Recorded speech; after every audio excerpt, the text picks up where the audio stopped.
Happy Tuesday.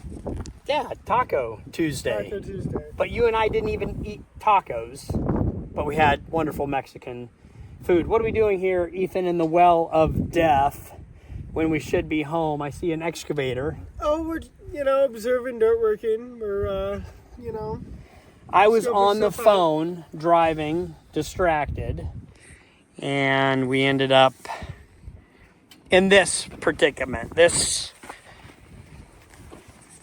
I'm stuck. We're stuck. We're stuck. I'm not stuck. We're stuck. To the frame. 4-wheeler, 5-ton? Maybe. That would just make it more fun. But I didn't really have time or wanting to be doing this right now. Welcome back to the video. Here's our intro. I'm done dealing. It's another reason not to be on the phone or distracted.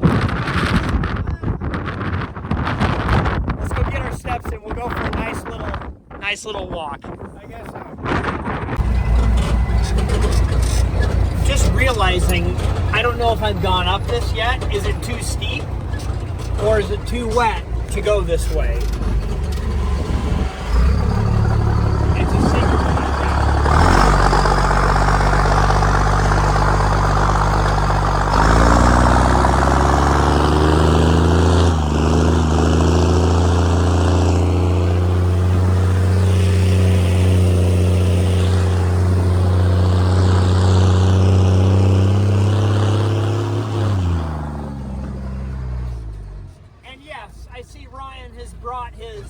Bulldozer, but we don't want to interfere with people that are working, so we'll just do it with the 5-ton, right?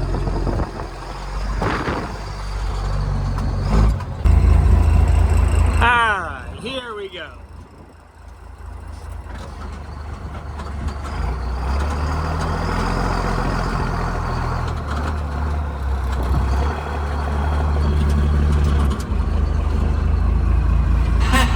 Not bad at all.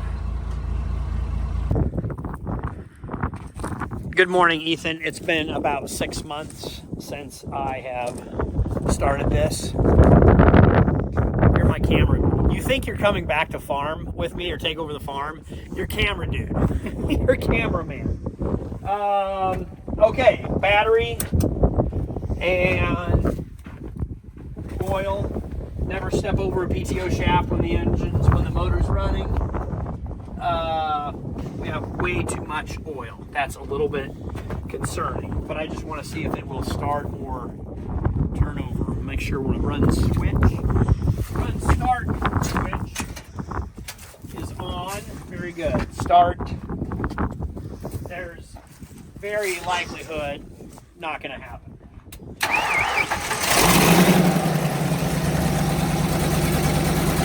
Doubt? Ethan, what was your odds? Never doubt for a second. Never.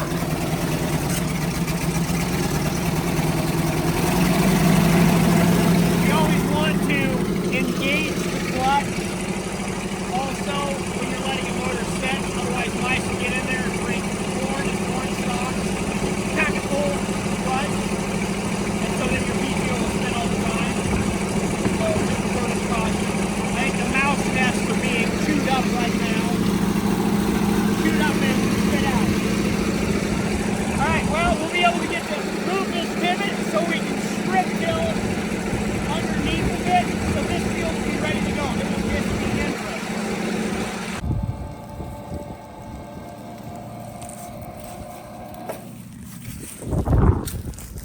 I love wearing earplugs, especially since I yell and talk so loud. Hey, this is a center drive unit of a pivot irrigated quarter in Nebraska. Follow me along for answering phone calls. Hold on a second. Okay, sorry about that. Ethan, I'm telling the internet what a pivot is. Follow me along this summer for all pivot activities. Actually, there's a couple Nebraska irrigated. My daughter Laura farms. Her and her husband Grant do a good job showcasing Nebraska irrigation. And also Rob O'Neill of O'Neill Family Farms. Check out their YouTube channel and you can see pivot irrigation and a couple other different forms of Nebraska irrigation. Also, if you are a irrigator, farmer, YouTuber, and you irrigate, drop down in the comments below so we can follow you guys as well, even if it's in a different part of the country. Anyway, here's the center drive. Electric motor, 480 volts, that turns a PTO shaft into a gear drive. That is reduced. I think, what is it, 40 to 1? 51 reduction. It's incredible amount of torque. We got the tall 38-inch tires on that. That's the only tire I'll put on a pivot, which reminds me, over on Ads 80, which is actually a quarter now, on the third tower, we need tall tires, not shorty tires. What I'm going to have is Ethan come out here and drain the water out of this gearbox, and then probably blow this off and top it off with oil. We'll go around and do that. You'll do all my pivots. I'll do one tower to show you how it functions. Now we can let this pivot run because I set a park angle at 45 degrees, so we can go on to the next task. Let this pivot move out of the way. That's good. Motor number 2, or pivot number 2 to move. This battery is always dead, especially if you don't disconnect it. We will, there we go. Will it have enough juice? We better get a hammer to pound down that post. Now we'll see if it has enough juice to turn over, start, fire.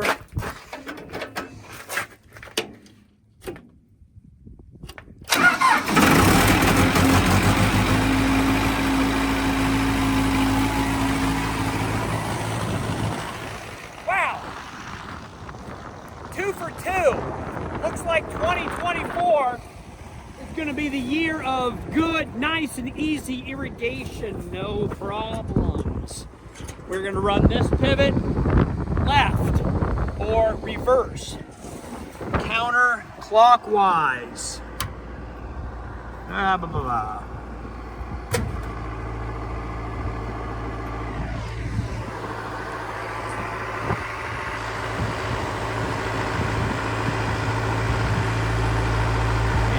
Working, sports fans.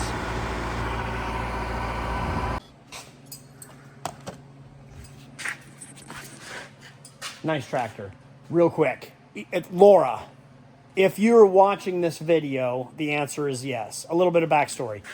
Laura Farms, in her last video, came across an H and an M. McCormick Farmall.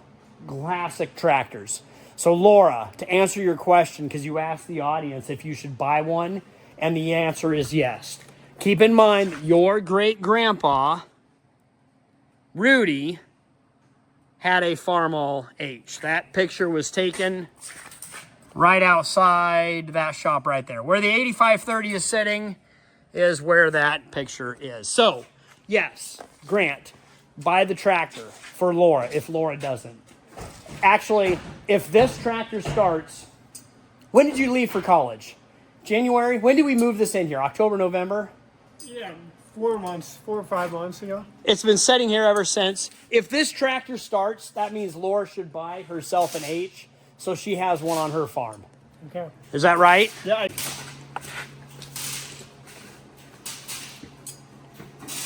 Key on, battery,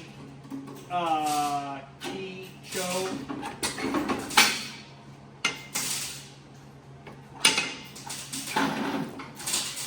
Oh wait, is it in gear? It's in gear. Doesn't count.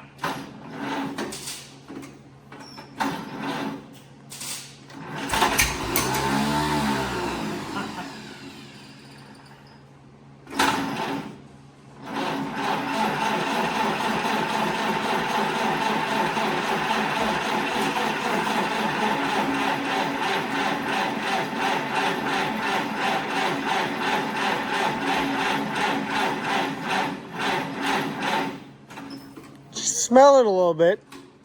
All right, It wants to. just wait for it. I flooded it, pretty sure. And the gas is old.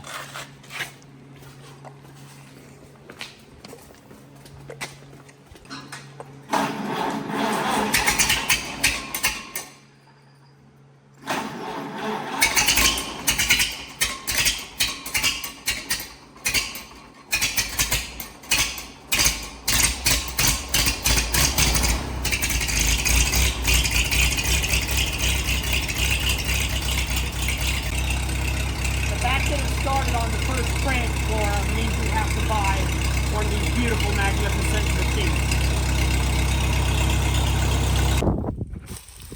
All right, Ethan, first tire of the year. It's only early April, but actually Gearbox. So you ready to go? Better to get it over with. Honestly, I mean, now that we don't have crop in the ground, you know, it's flat. You can drive a vehicle out here.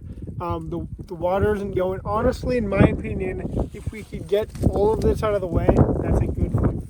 You don't have to use the sprayer. We got to use the pickup. You got to use the high lift jack. What else do we call the high lift jack? Isn't this called like the suicide jack? Or, I don't know. Widowmaker.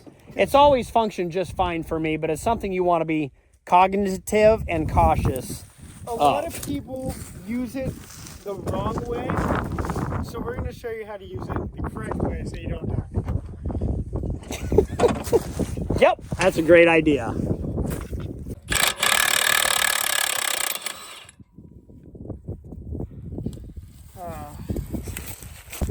I usually bring that magnet tray out. You need that cookie sheet. Okay, just...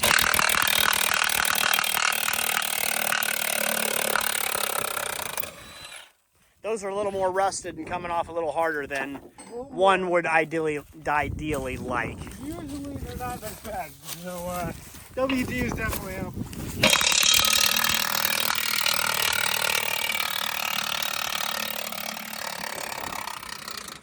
Not a super fan of this 2x4 and would kind of like to reposition.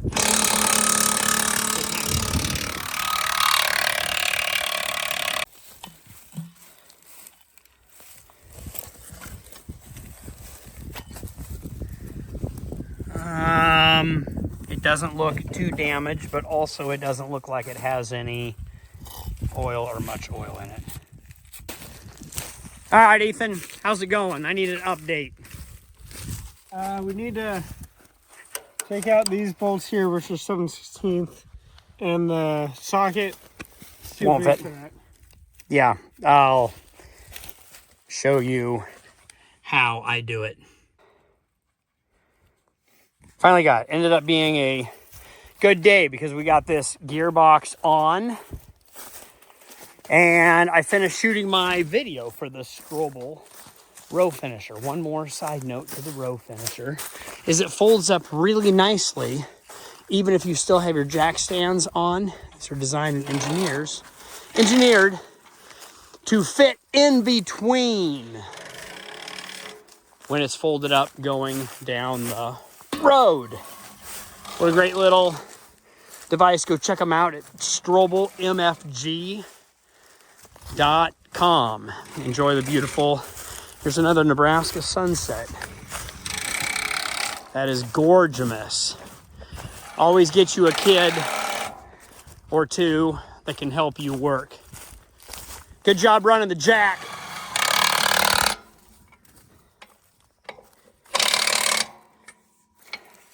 No widows were made in the filming of this jack.